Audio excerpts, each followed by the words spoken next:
జగదన్న వస్తాడు. జగదన్న మీద మాకు పూర్తి మనసు ఉంది, అభిప్రాయం ఉంది, మేము గెలిపిస్తాము అని. తర్వాత ఇప్పటికి 30 సంవత్సరాలు మా దేశం వెనకబడ్డది. ఆదాయం లేదు, పిల్లలు ఇబ్బంది, పెద్దలు ఇబ్బంది, మా నాటోళ్ళం కష్టపడినాము, కూడికి ఇబ్బంది. ఈ తప్ప చాలా బాధలు పడతాను.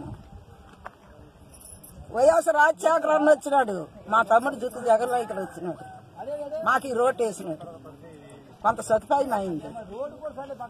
అది లేదు ఇది లేదు, అనకాపల్లి నుంచి బిడింగ్కి తారు రోడ్డు వేస్తామని ఇప్పటికీ అమల్లోటే ఉంచున్నాను కాంగ్రెస్. ఆ రోటీ లేదు. 10 ఇళ్ళు మా ఊర్లో కూలి పడ్డాయి, ఇంటికి రూపాయి ఇవ్వలేదు, ఇంటికి 10 పైసలు బియ్యం కింద అది ఇవ్వలేదు. అనేటప్పుడు ఆ పూర గుడిసెలు కట్టుకొని ఉన్నోళ్ళు వాళ్ళు గచ్చింతమేటి, వాళ్ళు ఏమి చేయగలరు? ఎవరిల్లు ఇస్తాడు? ఇప్పుడు 3 మాసాలు అయింది, ఎవరింట్లో దాక్కోగలరు? అన్ని కుటుంబాలతో ఉన్నవి. ఒక కుటుంబానికి ఎవరు నిలపగలరు? నిలపనేమో. దాని మీద ఎక్కడో ఒక గుడ్డులో గోరుజులో ఎక్కడో చిన్న పూర గుడిసెలు కట్టి ఆ కుటుంబాలకి పెద్దలు ఆదరించారు. ఈ సర్పంచ్లు ఎక్కడికి వెళ్లారు? ఎక్కడో అక్కడే దాక్కున్నారు.